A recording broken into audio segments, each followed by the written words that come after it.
Salutations, respected viewers. This is George from Ireland. Here I am on Oxford Street in London. So this is London's premier shopping street. I recommend you don't come here on a summer afternoon like I have, especially on the weekend.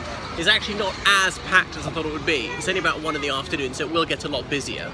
But anyway, the world and his wife are here. Summer's actually quite stressful because there's so many thousands and thousands of faces. Even in the winter, best not to come here on a Saturday afternoon. January sales, that's any time from Boxing Day, 26th of December, into the first week of January. It'll be manic as well, so people are trying to grab a bargain. So there are all sorts of boutiques along here. It's mainly clothes being sold, occasionally jewellery, perfume, things like that. And there are lots of shops selling London kitsch, and they all sell much of the same stuff. So I recommend you don't buy from those shops selling all these souvenirs because it'll be very overpriced, it'll be rubbish quality. The clothes, you'll find it's poor workmanship, it'll be itchy, the buttons won't quite match up, it'll be squint, the colour will wash out after just a few washes, things like that. There are huge department stores here. This one's Selfridges, founded by an American guy, at the time of Edward VII. So Henry Gordon Selfridge, he'd started as a shop assistant in the United States, and he invented shopping as we know it. Previously, people went into a shop, all the goods were behind the counter, and people could not help themselves to things, handle things themselves. So he decided to make it sort of a hunting experience, make it fun for people to try things on, go in without much intention of buying things. So he revolutionized shopping, became wildly popular, and he brought his concept here to the United Kingdom, got Edward VII to visit. You should see Mr. Selfridge, the series about him. Actually, it wasn't a financial success here in his lifetime. He had a house just behind the shop, and where was it? Berkeley Square, well, near Lansdowne Place. That's it. It's now the Lansdowne Club, and he lost lots of money. He wasn't bankrupt, but by the end of his life, he's living fairly modestly in Putney. So then, after he died, his shop really took off, and here it is, still has pride of place on Oxford Street. Then there's Miss Selfridge, which is their young women's range. So. There are lots of sports shops like Adidas here, or Adidas, some people will accentuate it. There's Primark. So it's not necessarily all expensive stuff that's being sold here. Oxford Circus is one of the tube stations for Oxford Street. There's also Bond Street, which is a tube station here for this place. And I'm just trying to think, Hyde Park, Marble Arch is another tube station will take you here, and indeed Tottenham Court Road. That's it. It's such a long street, it's got 4 tube stations on it. So it's over a mile long. It goes that direction. Behind me is going towards New Oxford Street. And I wouldn't drive here or even take a taxi because it's almost like it's one big bus lane. There are buses coming down here constantly.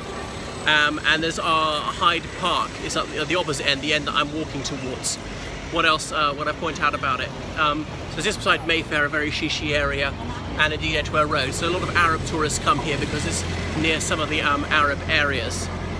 My concept is they ought to be an overstreet, like above bus level, say 8 meters up, and then connecting the street, because you might see behind me how it gets rather crowded. There'll be gaggles of foreign tour groups or teenagers from other countries, Brazil, France, China, Japan, Germany, Spain, Italy, wherever, here to improve their English, going around in groups of up to 50. Obviously that's unmanageable for them. So if you have to buy souvenirs, I say buy them from a shop rather than a stall like this, because this one, come on, can you come back to get your money back? So all these hoodies with Oxford or London or whatever on them, so they don't rely on repeat business. You'll buy here, you'll never come back again, so they don't have to give you a good deal. It doesn't have to be quality stuff.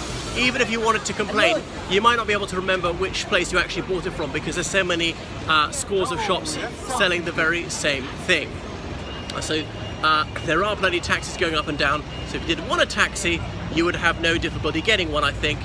The other thing I'd point out about that is the traffic moves very slowly because there's just so much of it. So many buses and there's so many bus stops. So as I say, there are perfumeries here, particularly popular with our Arab friends. There you can see so many Ishmaelites come here, and they're often hanging out in Hyde Park, having picnics there. And we're close to Edgware Road, which is like little Baghdad, really. Many Iraqis and Syrians living up there. Incidentally, Edgware Road is nowhere near that district of London, which is called Edgware. So yeah, Watches of Switzerland. There are a few branches of that here. Been some high-profile robberies, not at this branch. So if you do purchase a watch here, make sure you're not being followed, because there was a high-profile case last summer where some wealthy tourists bought their watch. They went back to their Holland Park hotel and they went to breakfast the next day, and their watch was snatched, I think, from the breakfast table. So someone must have been doing really good surveillance to tail them all the way back there. Okay, so anyway, giving you some sort of idea of what Oxford Street is about. If you do come, I would suggest you come in the morning, sometime when it's not crowded. Especially in winter, midweek morning, it won't be too busy. I actually never seen it so relatively empty for a summer weekend. So that's that. There are things to suit all tastes. There's furniture, there are food shops, things like that. These bigger department stores will do everything, like Selfridges behind me, or indeed Marks and Spencer's, which I'm about to show you, which is over there. The switching on of the Christmas lights in here on Oxford Street is something to behold. Okay, I'll turn it off now.